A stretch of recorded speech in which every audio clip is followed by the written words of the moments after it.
Good afternoon. I'm addressing the Amazing Grace faithful and whoever else may be tuning in from the sun porch on the back of my house, where I'm enjoying the sunshine this afternoon rather than all the rain that we have been having, looking out on my very green backyard and wishing it wasn't growing quite so fast, because that means I'm going to have to get out there and start mowing the lawn before too long. But I think this is appropriate for me to be talking to you in this way, because if you're watching me right now, no doubt you're sitting in the comfort of your home looking at the screen. So it makes sense that we should be communicating with each other in this way.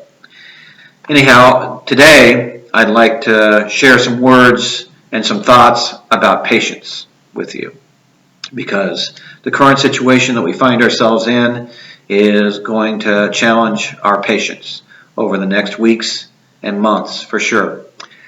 I know of very few passages of Scripture that address the importance of patience.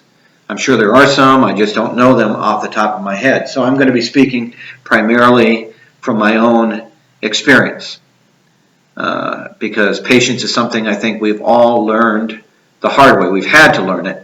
It's a quality that we probably don't possess in abundance naturally, but life throws curveballs our way, and we have to develop patience in dealing with those, because usually we're not as much in charge of that situation as we would like to think we are. God's people have certainly had to learn patience down through the centuries, waiting for God to act in situations. A good example of this is the story of the Exodus, for example.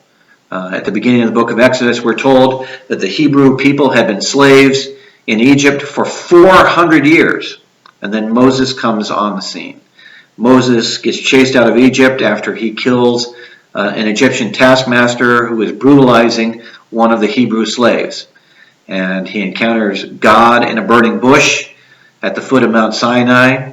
God from the bush addresses Moses and says to him, "I am the God of your ancestors, the God of Abraham and Isaac and Jacob. And I have heard my people's cries, groaning under the whips of their taskmasters." But by that point, the Hebrews had already been slaves for 400 years and were no doubt calling out to God for deliverance over that time.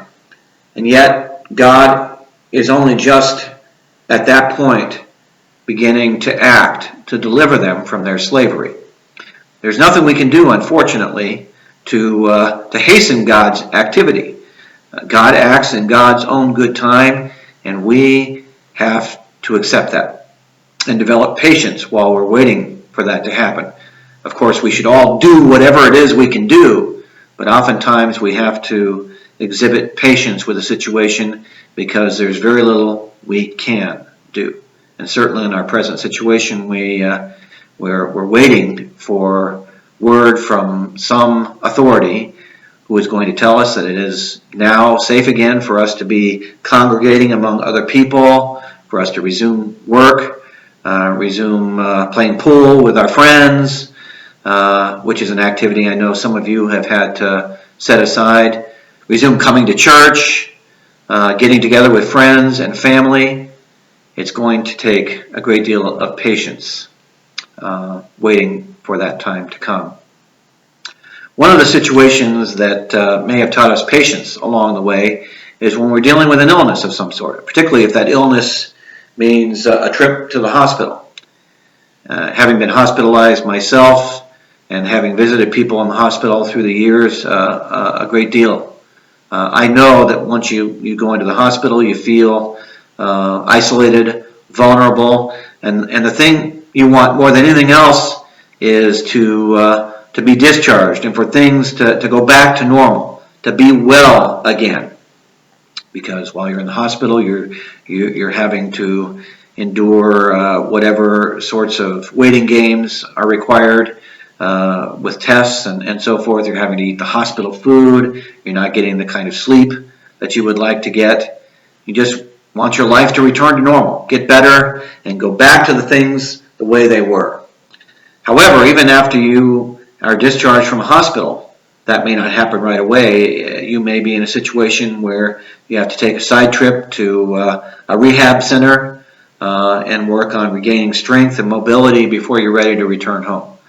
I know after the stroke that I had at the end of 2015, that's what happened to me. I spent a few days in the hospital and then went to a rehab center. When I got there, I was hoping I'd be there a few days or a week at the outside before they'd send me home. I was there for 3.5 weeks.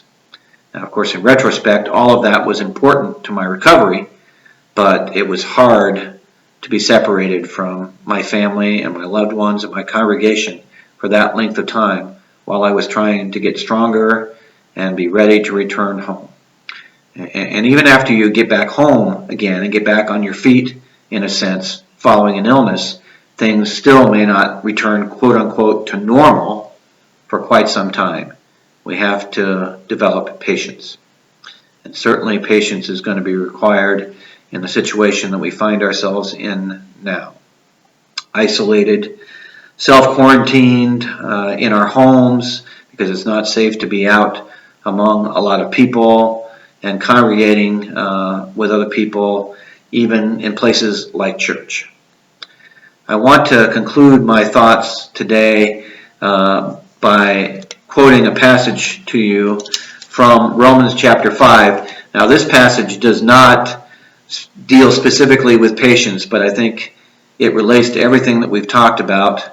Paul is writing, and he says that we also boast in our sufferings, because suffering produces endurance, and endurance produces character, and character produces hope. Hope, now these are my own words, not Paul's, are a side benefit of faith. And hope, Paul says, does not disappoint. Indeed.